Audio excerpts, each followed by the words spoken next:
2021, a distribuição de dividendos pelas empresas foi recorde, né? Eu lembro que era setembro, no fechado de setembro, a gente já tinha distribuído mais dividendo do que em anos inteiros anteriores, né?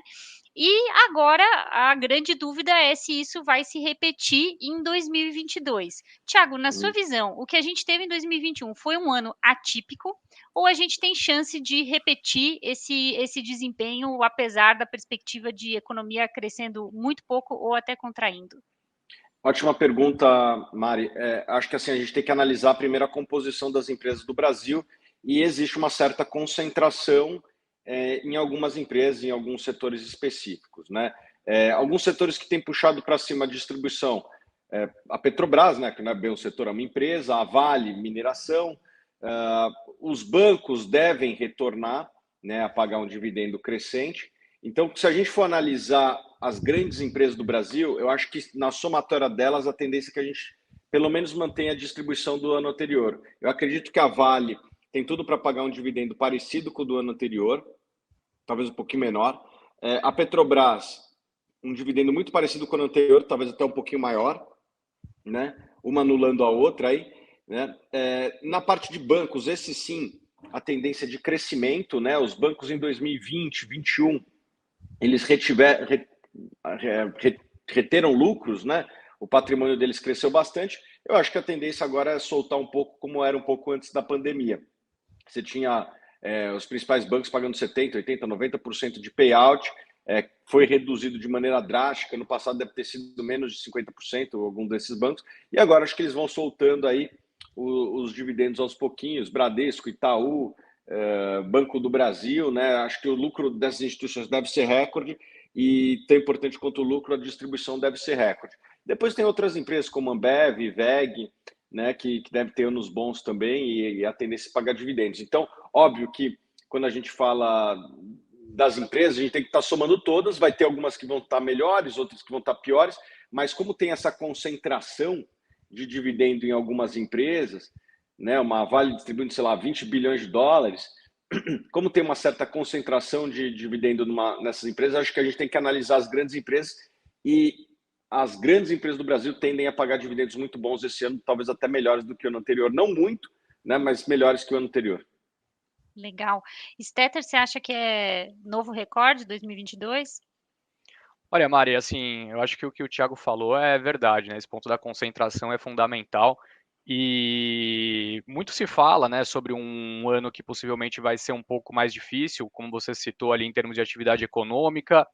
Naturalmente, né, com os juros mais elevados, é natural que a gente veja algumas empresas, de repente, prezando por manter um caixa um pouquinho mais forte, né, para surfar esse momento sem passar por algum tipo de dificuldade para renovar dívida lá na frente, enfim, a gente pode ver isso acontecer, mas o fato é que 2022 tem se desenhado como um ano muito interessante para empresas de commodities novamente, né? A gente tem conversado recentemente ali nas últimas lives que fizemos, né, com alguns gestores bem importantes e é meio que um consenso que o posicionamento para esse ano faz bastante sentido ter essa conexão com empresas exportadoras. E, querendo ou não, o nosso índice reflete isso, né? O nosso índice, se a gente só somar Petro e Vale ali, é 1/4 do Ibovespa. Então, colocando os bancos de volta na conta, né? Eles que tiveram ali que reter boa parte também dos seus resultados, principalmente ali em 2020, devido até uma determinação do Banco Central, né? Para tentar controlar um problema um possível problema ali no futuro que acabou não ocorrendo, né? Em termos de liquidez de todo o sistema financeiro, enfim. Eu acho que a gente tem um cenário muito propício para essas companhias. Isso não quer dizer que se a gente pegar ali as 93 empresas do Ibovespa, né, elas vão ter uma performance muito sólida, elas vão ter, é muito improvável que a gente veja isso, né? Acho que boa parte das companhias vão ter um ano difícil, até por ter um número muito maior de empresas, por exemplo, de varejo, né, empresas até de tecnologia, temos bastante hoje em dia, enfim, são empresas que possivelmente vão até apresentar um ano um pouco mais difícil, mas a concentração nesses nomes que o Thiago citou é fundamental e isso pode ser, então, que resulte num pagamento de proventos até maior do que de 2021. Legal, esse ponto das empresas de commodities é muito interessante, né, porque tradicionalmente o que a gente tinha como as melhores pagadoras de dividendos, né, ou que eram mais conhecidas como boas pagadoras, eram as empresas do setor elétrico, as empresas, né, do Uhum. setor financeiro, os bancos e tudo, e de repente commodities começaram a entrar nas listas de recomendações para estratégias de dividendos, né, então ao longo do ano a gente viu muito a Vale sendo recomendada e no final do ano, de repente, a Petrobras entrou nas recomendações e em alguns casos, assim, a gente chegou a conversar com analistas que diziam do tipo: "Puxa, se me perguntassem um ano atrás se eu colocaria Vale numa carteira de dividendos, eu provavelmente diria que não", né, e de repente entrou. Eu queria que a gente explicasse aqui para quem está nos assistindo o que exatamente aconteceu para levar esse movimento. É basicamente alta de preços de Sim. commodities que fez a receita aumentar, ou teve algo mais que essas empresas Tá. fizeram, empresas como Vale, como Petrobras, Uhum. e eventualmente que outras empresas do segmento de commodities podem fazer sentido para quem quer ganhar com dividendos? Thiago, você pode começar?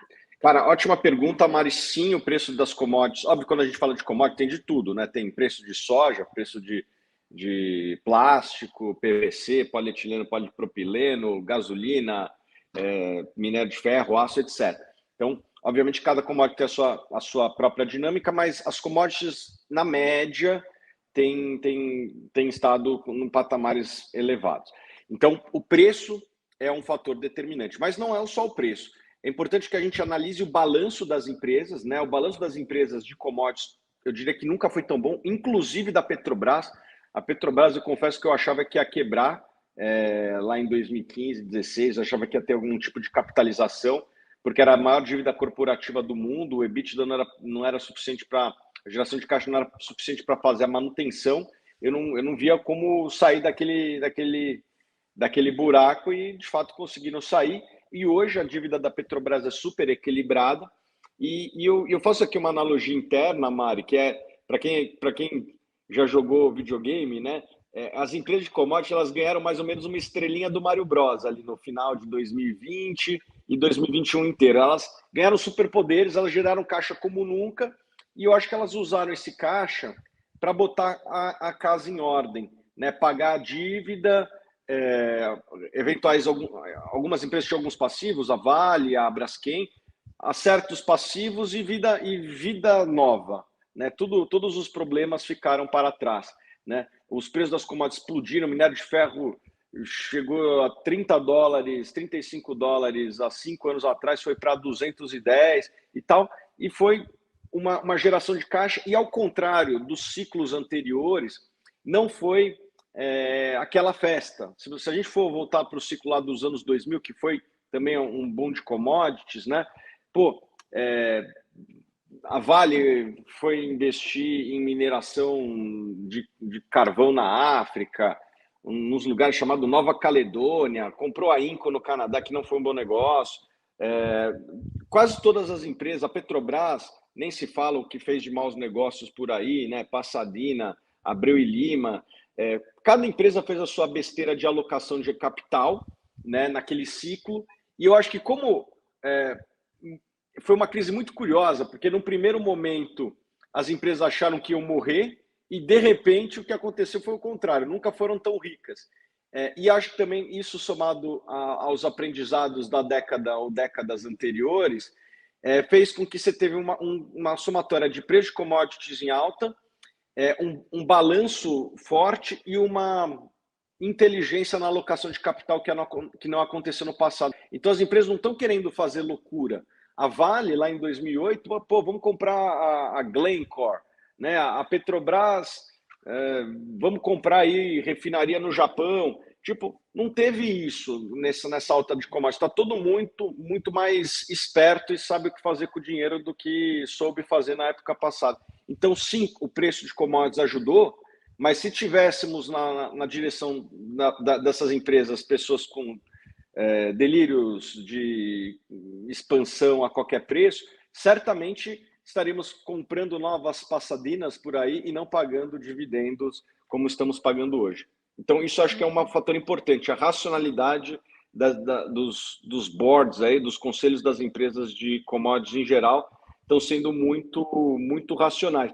E aqui eu vou trazer mais uma nova aqui, que eu acho que pouca gente tem falado, mas eu tenho falado aqui, que é a Braskem. A Braskem é uma empresa que também, se você for ver aí, o yield dos últimos 12 meses deve estar por volta de 15%, 16%, e eu acho que ela tem tudo para repetir isso esse ano.